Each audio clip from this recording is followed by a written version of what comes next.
भाजप हा गुंडांचा पक्ष आहे असं म्हणत काँग्रेस नेते नारायण राणे यांनी भाजपवर हल्लाबोल केला आहे। लायकी नसणाऱ्या लोकांच्या हातात सत्ता गेली आहे। 2 वर्षात काही दिवे लावू शकले नाहीत, आता 3 वर्षात काय लावणार असा सवाल त्यांनी उपस्थित केला आहे। खून, दरोडा, बलात्कार असे गुन्हे दाखल असणाऱ्यांना प्रवेश मिळेल हा भाजपचा नवीन नारा आहे असं म्हणत अशांकडून तुम्हाला संरक्षण कसं मिळणार असा सवाल त्यांनी उपस्थित केलाय। राणेंनी शिवसेनेवरही हल्लाबोल केलाय।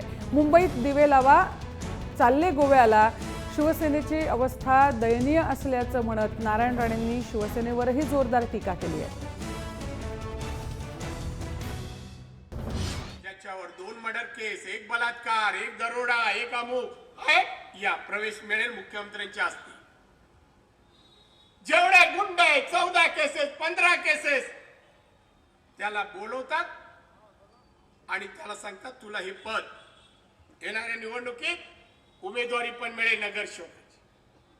भाजपचा पक्ष, वाजपेयी साहेबांचा पक्ष, दीनदयाळ उपाध्यायांचा पक्ष, आमच्या लालकृष्ण अडवाणींचा पक्ष, प्रमोद महाजनचा पक्ष आज गुंडांचा पक्ष झाला महाराष्ट्रात।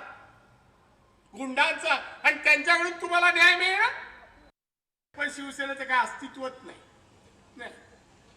आता मुंबईत काय ते गोव्याला चालले लढायला, अरे इथे दिवे लावा ना, काय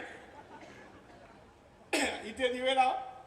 काय बोलतात, काय चाल, जे मंत्री आहे तो त्याला कोण विचारत नाही। महाराष्ट्राच्या मंत्रिमंडळात, त्या मंत्रिमंडळात काय बोलतात कोणी पाहिलं का त्यांनी?